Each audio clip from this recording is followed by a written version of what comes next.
अस्सलाम वालेकुम मेरे बाशुर दोस्तों। पाकिस्तान ने तुर्की के साथ हाथ किया, इस तरह की वीडियोस आई और चंद दिनों में ही सोशल मीडिया पे वायरल हो गई। वीडियो का माजरा ये था कि एक लड़का वहाँ से उठा, तुर्की में मौजूद था, पाकिस्तानी था। उसने कहा कि भाई मैं सुबह सुबह उठा हूँ, मैंने टीवी देखा, मैं शर्मसार हो गया हूँ और हमारे साथ बहुत ज़्यादती कर दी है पाकिस्तान की गवर्नमेंट ने, ये वो। और साथ ही उसने बताया कि हुआ ये है कि वो सुबह उठा है, उसने तुर्क जो टीवी है उसके ऊपर ये देखा है कि जी पाकिस्तान ने जो सामान भिजवाया तुर्की की मदद के लिए, ज़लज़ला ज़दगान की मदद के लिए, तुर्की भाइयों के साथ अज़हार यकजहती के लिए, वो सामान वही है जो तुर्किया ने भिजवाया था।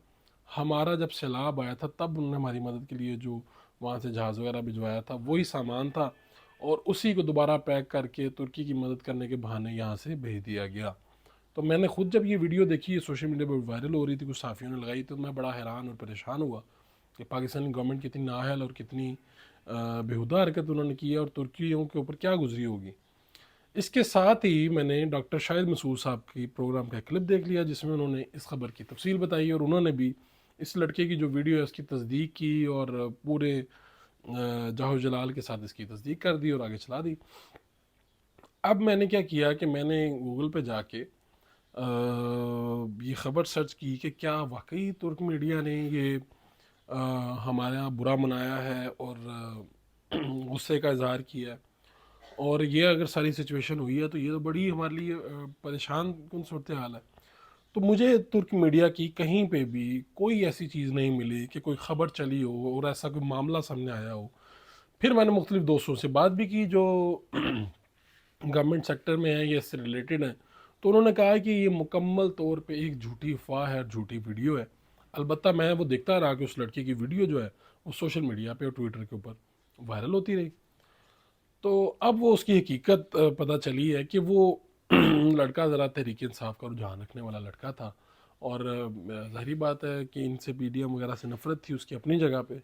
तो उसने अपने तई ये चीज़ बना ली, शेखपुरा का रहायशी था, तुर्की में पढ़ने वगैरह गया होगा, और वही इसी तरह ही उसने फिर उसकी माजरत का वीडियो मैसेज आ गया, और माजरत का वीडियो मैसेज उतना नहीं देखा जाता जितना आप पहले तबाहकुन एक प्रोपागेंडा करते हैं, और वो जितना देखा जाता है जितना इस लड़के का देखा गया। तो रिक्वेस्ट ये है कि आप ज़रूर हुकूमत के ख़िलाफ़ बात करें, कहीं पे कोई गलती है उसको सोशल मीडिया पे दिखाएं, सब कुछ करें, लेकिन ऐसा कोई हरकत ना करें जिससे दो मुल्कों की दोस्ती में मसला हो। तुर्की हमारा अच्छा दोस्त है, हमें सपोर्ट करता है, हम उनको सपोर्ट करते हैं। तो अगर आपकी जब इस तरह की वीडियोज़ आती हैं तो उससे दो मुल्कों की दोस्ती में फ़र्क पड़ता है।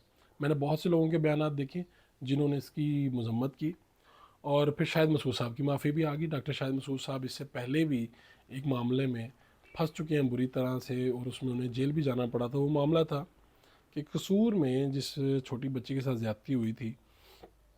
तो मुझे ये सारा किस्सा याद आ गया, साकिब निसार साहब का दौर याद आ गया। शायद मसूद साहब ने अपने प्रोग्राम में दोबारा वो माफ़ी मांग ली। उन्होंने कहा जी मुझे तुर्की के और शाम के पता नहीं किसी नंबर से मैसेज आया था, तो मैंने वो ख़बर चला दी और मैं अब उसके ऊपर माजरत खाऊँ।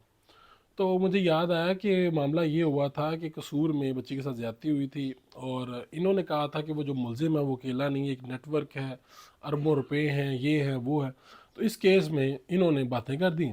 साकिब निसार साहब चीफ जस्टिस थे, उन्होंने शाहिद मसूद साहब को बुला लिया। यहाँ से सारे सहाफ़ी हम लोग गए, तो शाहिद मसूद साहब को उन्होंने मौका दिया, आप माफ़ी मांग लें, अदरवाइज़ हम आपको अंदर डाल देंगे। आपने जो कहा है वो गलत है, आपकी इन्फॉर्मेशन गलत है। शायद मसूद साहब माफ़ी मांगने के लिए तैयार नहीं थे, और बाद अज़ां उन्हें फिर जेल जाना पड़ा। उनके साथ जो सलूक हुआ उसकी मजम्मत अपनी जगह पे है, लेकिन इंसान से कुछ गलतियाँ होती हैं, अगर वो उन पर शरार करे तो वो गलती मज़ीद बड़ी बन जाती है। तो अच्छा हुआ कि शायद मसूद साहब ने और उस लड़के ने माफ़ी तो मांग ली, लेकिन आप जब भी इस तरह कोई काम करने लगें तो पहले उसकी तस्दीक कर लें। तो अगर तस्दीक हो जाती है तो आप ये प्रोपागेंडा शौक़ से करें, लेकिन अगर आप वैसे ही मुँह उठा के ये प्रोपेगेंडा करेंगे तो दो मुल्कों की दोस्ती को इससे शदीद नुकसान पहुँचता है। अपने मेज़बान फ़ारूक फ़राइज को इजाज़त दीजिए। अल्लाह निगहबान।